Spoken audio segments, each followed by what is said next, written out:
Halo semua, selamat datang di channel Zaman Trading. Hari ini saya akan membahas strategi investasi saham berbasis komoditas. Sebelumnya saya mau disclaimer dulu. Materi ini bukanlah acuan untuk melakukan investasi pada saham-saham komoditas. Segala risiko investasi saham Anda menjadi tanggung jawab Anda sendiri. Apa itu komoditas? Komoditas adalah bahan baku atau sumber daya alam yang diperdagangkan di pasar global dan dapat diolah menjadi produk lain. Komoditas umumnya dibagi menjadi dua kategori utama. Satu, komoditas keras adalah bahan yang harus ditambang atau diekstraksi dari bumi, seperti minyak bumi, batu bara, emas, nikel, gas alam, dan sebagainya. Dua, komoditas lunak adalah produk yang dihasilkan melalui aktivitas pertanian atau peternakan seperti kelapa sawit, karet, kopi, teh, kakao, dan sebagainya.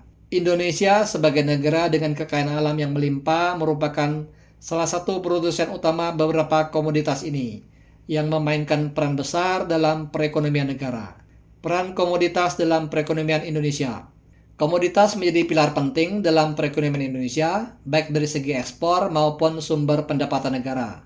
Beberapa peran penting komoditas di Indonesia adalah: satu, sumber devisa utama.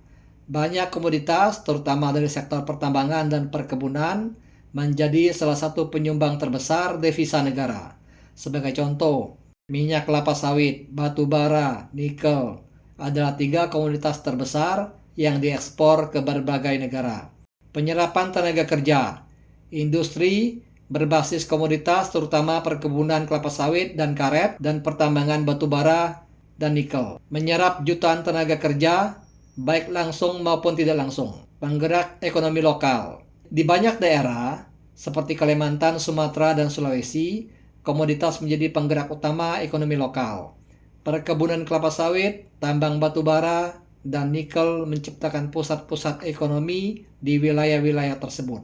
Komoditas utama Indonesia. 1. Minyak kelapa sawit atau crude palm oil atau CPO. Contoh sahamnya: 1.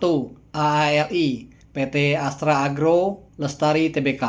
2. LISP, PT London Sumatera Indonesia Tbk. 3. SGRO, PT Sampurna Agro Lestari Tbk.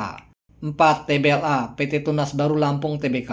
5. WIMA, PT Wilmar International Ltd. Berdasarkan grafik harga minyak sawit dunia, tren harga terbarunya menunjukkan harga minyak kelapa sawit berada di sekitar 4.090 Malaysian Ringgit per ton per tanggal 2 Oktober 2024 dengan tren yang baru saja mengalami kenaikan. Untuk periode 1 tahun, harga minyak sawit dunia sempat mengalami fluktuasi yang signifikan, mencapai puncaknya pada bulan April 2024 sebelum turun dan kembali naik pada bulan-bulan berikutnya. Kenaikan ini kemungkinan didorong oleh permintaan musiman atau masalah pasokan. Berikut ini adalah harga dari produk-produk pertanian dunia per 2 Oktober 2024. Di sini terlihat harga karet mengalami kenaikan paling tinggi 6,33%, harga minyak sawit naik 2,02%, dan harga biji coklat turun sebesar minus 8,11%. Proyeksi minyak kelapa sawit dunia. Melihat tren kenaikan harga baru-baru ini, jika sentimen positif dari permintaan global, misalnya dari India dan Tiongkok, tetap kuat, dan tidak ada gangguan besar pada pasokan, misalnya cuaca ekstrim atau kebijakan regulasi, harga minyak kelapa sawit bisa terus naik dalam waktu jangka pendek. Namun, resiko penurunan dapat terjadi jika oversupply atau penurunan permintaan global. Selain minyak kelapa sawit, komoditas utama Indonesia adalah sektor pertambangan. Berikut ini adalah contoh saham di bidang pertambangan. 1. Bumi, PT Bumi Resources Tbk. 2. ADRO, PT Adaro Energi Tbk. 3. PTBA, PT Tambang Batu Bara Bukit Asam Tbk. 4. INDY, PT Indika Energi Tbk. 5. MDKA, PT Merdeka Copper Gold Tbk. Berdasarkan grafik harga batubara terbaru, harga batubara berada di sekitar 142,79 USD per ton pada tanggal 1 Oktober 2024 dengan penurunan kecil terbaru setelah sempat naik. Untuk periode 1 tahun, grafiknya menunjukkan volatilitas yang cukup tinggi dalam harga batubara, dengan beberapa kenaikan tajam yang diikuti oleh penurunan signifikan sepanjang tahun. Fluktuasi ini mungkin dipengaruhi oleh kondisi pasar energi global, termasuk permintaan dari sektor pembangkit listrik dan industri di negara-negara besar seperti Tiongkok dan India. Dari tabel ini terlihat harga minyak mentah sempat naik 1,77%, harga minyak Brent naik 1,64%, harga batubara turun minus 2,66%, dan harga gas TTF naik 1,69%.